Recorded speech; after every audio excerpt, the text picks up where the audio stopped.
కొన్ని విషయాలు వింటున్నా చూసినా ఇదేమిట్రా బాబు అని కళ్ళు తిరిగిపోతాయి సామాన్య జనాలకు. అసలు ఇలాంటివి జరగటం సాధ్యమేనా అనిపిస్తాయి. కానీ అలాంటి అద్భుతాలు జరగడమే జీవితంలో అసలైన విజయం.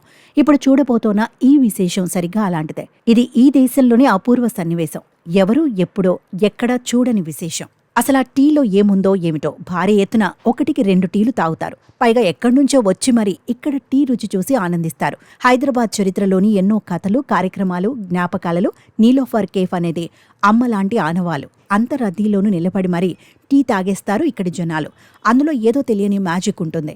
చాలామంది ఒకసారి ఇంట్లో టీ తాగినా సరదాగా బయట కూడా నచ్చిన చోట టీ తాగుతూ ఉంటారు. అయితే ఎక్కడైనా బయట టీ తాగాలంటే కొన్ని ప్రత్యేకమైన చోట్లు ఉంటాయి.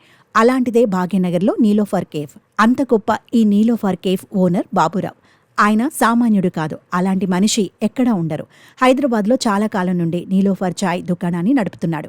ఎప్పుడు కూడా ఆ చాయ్ దుకాణంలో జనం ఎక్కువగానే ఉంటారు. బాబురావు తాను నెలకు కట్టే జీఎస్టీ 25 లక్షల వరకు ఉంటుందని ఒక ఇంటర్వ్యూలో చెప్పారు. పైగా ఆ చాయ్ దుకాణంలో 690 మంది పనిచేస్తున్నారు. వాళ్ళకి రోజు భోజనానికి 3 లక్షలు అవుతుంది. అయితే నిజానికి బాబురావు ఈ టీ దుకాణాన్ని మొదలుపెట్టినప్పుడు ఏ విధంగా టీ ఉంటే బాగుంటుంది అనేది బాగా ఆలోచించి ఆ విధంగా తయారు చేశారు. టీకు ఒక ఫార్ములా కనిపెట్టారు. ఒక సైంటిస్ట్ ఒక వినూత్న టీ కోసం పరిశ్రమించారు. ఈ రోజు నీలోఫర్ను ఒక భారీ పరిశ్రమగా మార్చారు ఆయన.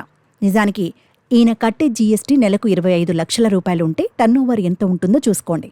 పైగా బాబురావు మనసు ఎంతో విశాలమైనది. పేదవాళ్లకి ఎప్పుడు సహాయం చేస్తూ ఉంటారు.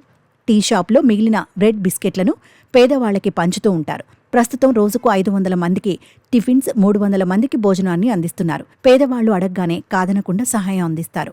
హైదరాబాద్ వచ్చిన కొత్తల్లో బాబురావు ఏం చేయాలనే ఆలోచనలో పడ్డారు. నష్టాలలో ఉన్న నీలోఫర్ కేఫ్ని ఆయన కాంట్రాక్ట్గా తీసుకుని మంచిగా లాభాలను సంపాదించడం మొదలుపెట్టారు. చదువుకునే రోజుల్లో ఎన్నో కష్టాలు పడ్డ బాబురావు ఇప్పుడు ఈ స్థాయిలో ఉన్నారంటే మెచ్చుకోవాల్సిందే.